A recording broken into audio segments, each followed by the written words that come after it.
अस्सलाम वालेकुम दोस्तों, आज हम सीखेंगे इन्फीरियर नेज़ल कॉन्काई के बारे में। तो चलिए आगे लेक्चर की जानिब बढ़ते हैं। जी तो दोस्तों, सामने अगर आप स्क्रीन पर देखें तो आपको इन्फीरियर नेज़ल कॉन्चा या इज़ाम सतफ़ी असफल या नाक की ज़ीरी सीपनुमा हड्डी दिखाई गई है सामने के व्यू से और साइड व्यू से। ये जो ग्रीन कलर की आपको हड्डी नज़र आ रही है, ये इन्फीरियर नेज़ल कॉन्चा इज़ाम सतफ़ी असफल या नाक की ज़ीरी सीपनुमा हड्डी है। इसे सीपनुमा हड्डी या इज़ाम सतफ़ी इसलिए कहा जाता है कि इसकी शक्ल सीप की तरह की, ऑस्टर शेल की तरह की या सदफ की तरह की होती है, तो उससे मिलते जुलते होने की वजह से इसको इज़ाम सतफ़ी असफल कहा जाता है या नाक की ज़ीरी सीपनुमा हड्डी कहा जाता है। ये हड्डी बालाई और मिडल सीपनुमा हड्डियों के साथ मिलकर नाक की फिजाएं बनाती है जहां से हवा गुजरती है। ये जो मिडल और बालाई सीपनुमा हड्डियां हैं, इनका जिक्र हम अज़मुल मिसफ़ात में कर चुके हैं, चूँकि ये अज़मुल मिसफ़ात का हिस्सा है और नाक के अंदर नाक के मुकाम तक चली आती हैं।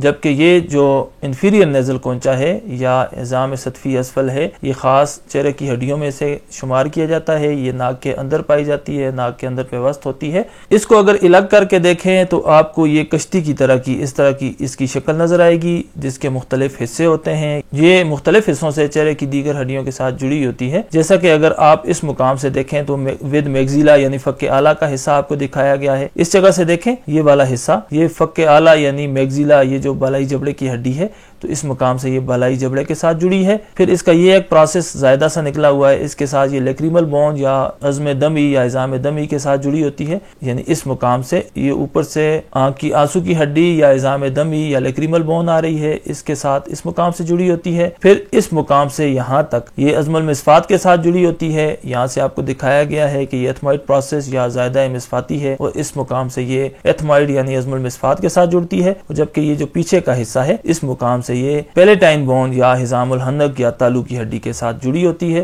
यानी ये कुल दीगर 4 हड्डियों के साथ जोड़ बनाती है। ये इस मुकाम से आगे की जानिब से बलाई जबड़े की हड्डी के साथ, इस मुकाम से ये लेक्रिमल बोन के साथ यानी आंसू की हड्डी के साथ, इससे पीछे यहाँ तक इस मुकाम से ये अज़मुल मिसफ़ात या एथमॉइड बोन के साथ जोड़ बनाती है और इससे पीछे इस मुकाम से ये इज़ामुल हनक पैलेटाइन बोन या तालू की हड्डी के साथ जोड़ बनाती है। यही इसकी आर्टिकुलेशन या इत्तिसाल आपको इस टेबल के जरिए भी दिखाया गया है। यानी ये 4 हड्डियों के साथ जुड़ी होती है, मैग्जिला के साथ, लेक्रिमल बोन के साथ, पैलेटाइन बोन के साथ और एथमॉइड बोन के साथ। और अगर आप फ्रंट से देखें तो आपको ये इस मुकाम पर नजर आती है बाई जानिब की और इस मुकाम पर नजर आती है आपको दाई जानिब की इन्फीरियर नेज़ल कॉन्चा या इज़ाम सतफ़ी असफल या नाक की ज़ीरी सीपनुमा हड्डी। और अगर आप चेहरे के क्रॉस डाइसेक्शन यानी साइड व्यू से देखें तो आपको ये इस मुकाम पर नजर आती है, जो कि आपको ग्रीन कलर में दिखाई गई है। यही टेक्स्ट की सूरत में अगर आप अपने पास नोट करना चाहे तो ये नोट कर सकते हैं। ये हड्डियां नाक की बैरूनी दीवार में नीचे की जानिब पाई जाती हैं, यानी नीचे की जानिब है, इसीलिए इसे असफल मकाम या ज़ीरी मुकाम कहा जाता है। ये खमीदा और चौड़ी होती हैं और इनसे नाक की फिजा मुकम्मल होती है। यानी ये नाक, यहाँ से जो सांस हम लेते हैं तो इनके जरिए यहाँ पर पैसेजेस बनते हैं और पीछे हलक तक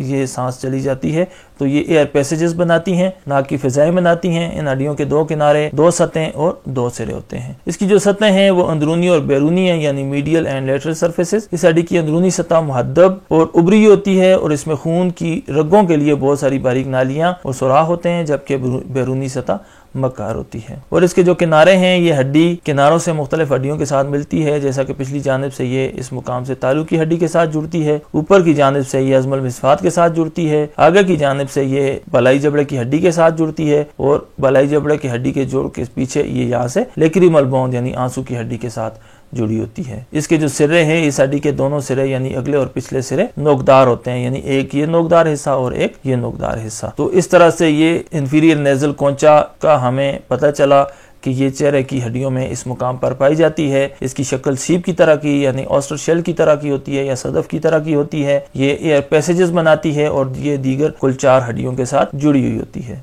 जी तो दोस्तों, मुझे उम्मीद है आपको आज का ये वीडियो लेक्चर पसंद आया होगा। अगर आपको आज का ये वीडियो लेक्चर पसंद आया हो तो मेरे YouTube चैनल को सब्सक्राइब करें, अपने दोस्तों के साथ शेयर करें, अपनी मुफीद और कीमती आरा और तजावीज़ से हमें कमेंट्स के जरिए आगाह फरमाएं। अस्सलाम वालेकुम, आपका दोस्त हकीम एजाज़ अली अज़ीमी।